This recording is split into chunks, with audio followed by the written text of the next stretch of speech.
Hi, Mrparka here to review a movie from the director of, I always mispronounce it, Puppet, Monster Massacre. It's those double M's in there. Anyways, he directed this movie, Zombie A-Hole. I picked it up at Cinema Wasteland. He's a really cool guy. He's a really nice guy. He's actually in the video a bit. I saw the trailer for this one. It caught my attention. I popped it in. It's kind of made to look like an old school grindhouse movie. It's digital grain, so, you know, I don't know how people feel about that. But anyways, what we have here is this crazy demonic zombie going around preying on twins. I thought that was a really good way. The movie's made on a budget to actually get in to pay one actress or have one actress and get double deaths because he's killing the twins. It's the same actress, and you get to see two kind of different scenes of nudity because all the twins are pretty much nude. A lot of shower scenes in here, so you get to see double the boobs and double the deaths with one actress. And that happens like 6 or 7 times, so the kill count's fairly high. Basically, the zombie is sucking up their brains for a reason. I don't really want to give it away. Actually, I will. Between twins, they have a psychic thing, a bond, and he's sucking up to get their powers. Basically, he roams around. There's a lot of killings on here, but of course there's people on his tail. There's a one-eyed chick on his tail, and this kind of cowboy who promised revenge, and another person who ends up having a very close bond to this person. The film does kind of lose its steam towards the end. I just mean because it's almost a 2-hour runtime, and low-budget films that usually are long, they can get repetitive a bit. But I think that the film warrants a viewing for sure because there's a lot of interesting aspects in there, and there's a lot of enjoyable moments here. There's this little kind of like this little voodoo kind of doll who he purchases that leads him on his way and gives him hints. And he's really a small, kind of like a ghouly creature, and he's really awesome. He's got a great voice, and he's just one of my favorite things about the film because a lot of films don't incorporate the little creatures anymore, and if they do, usually they're the main part of the film, not just kind of in there. My name's Franco Bartello Fulci. Why has it turned the key? I seek guidance. I'm looking for a terrible, devilish sort of creature, and I need a little help. Ah, you seek him. I have heard him even in my sleep. We whisper of him in the dark. Who's we? Those of us in the abyss, in our shared black slumber. He presses hard against the door. We see the streaks of light. He seeks power. What kind of power? He seeks to enslave. All he knows is pain and oppression. You know what he carries. An Inferno scepter, I think. Yes. The Franco Bartello Fulci is quite clever. He wears it like jewelry. So profane. What's your role in all this? I have no part in this. I am shackled to this box. For me, it makes no difference to whom I am enslaved. Will you help me? Should I? We whisper of the thing that calls itself Franco Bartello Fulci also. We know you, Frank. When one of us falls, it is often a glimpse of your face we see through the smoke. Simply protecting me and mine. An admirable trait that is not lost on me. I understand your plight, even as I stand to gain from it. No one stands to gain from this mess. Sounds to me like he ain't one of yours either.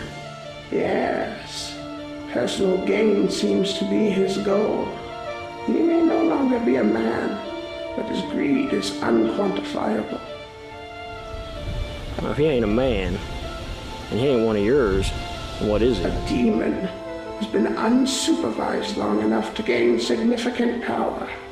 He trounces about in that rotting husk, but at his core he's just an imp who has outgrown his intended role.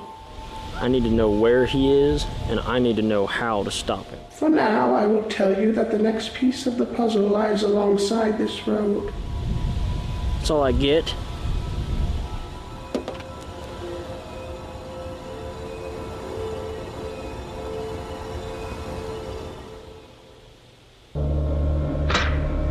I I have a thing for little creatures. It's really awesome. And the film also uses an animated scene, which I really thought was cool and different to put in a film. I do like a little animation in my films. I think it's kind of a dying out, and I think that it's really refreshing to see it in a film, especially a horror film. And like I said, the director chose his money wisely by choosing twins as the victims, because we get double the boobs and double the death. Some of the special effects look pretty cool. Some are digital, some are practical. Some of the digital effects work really well. Some of the brain splatter. I like when it hits the camera, when the blood hits the camera. I think that works effectively. A lot of the other stuff I thought was just okay, but it was made on a budget. One scene I really did like is when the cowboy goes in and he kills these zombies, and the way he shoots them, they're just little skeletons and their heads explode. I thought that was cool. I like also how this movie's so crazy and out there that they explain the different types of zombies, viral or toxin or voodoo or demonic. It's all really cool. Like I said, this movie definitely warrants a viewing because it is original. It does use some cool ideas. It does some different types of filmmaking, especially on a budget. But some of the digital effects, I'm not huge into the digital effects. I'm more for practical effects. Some of them were necessary. Some I just couldn't dig. But I definitely would recommend this. I would give it a viewing for sure, especially for people that, like their boobs and their blood. This movie delivers on that. And it's a pretty cool monster as well. The director makes a small appearance as like this voodoo type guy, which is pretty cool. Yeah, but this is definitely just a fun time killer right here. I would highly recommend Puppet Monster Massacre. I would give this one a slight recommendation. This is Zombie A-Hole. Thank you very much. I'm Mrparka. This actually should be getting a more wide release, I believe, soon. But have a good one. No telling how many are in there. Rotten, godforsaken, maggot-ridden abominations. Fiend I'm after is one of the worst I've ever seen. I just hope to Jesus he's in there. And I hope to God I still got a bullet left when I find him.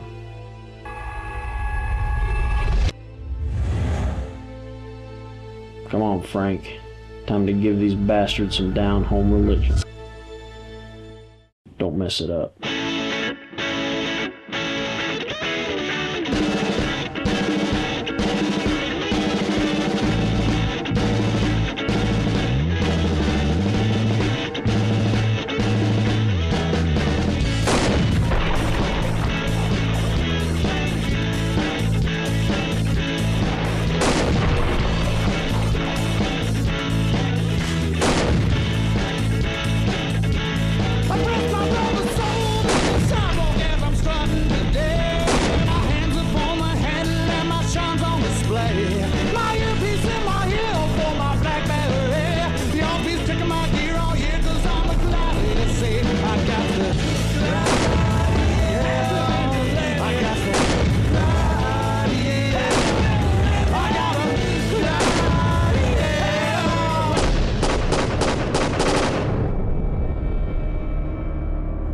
These boys are viral, possibly toxic.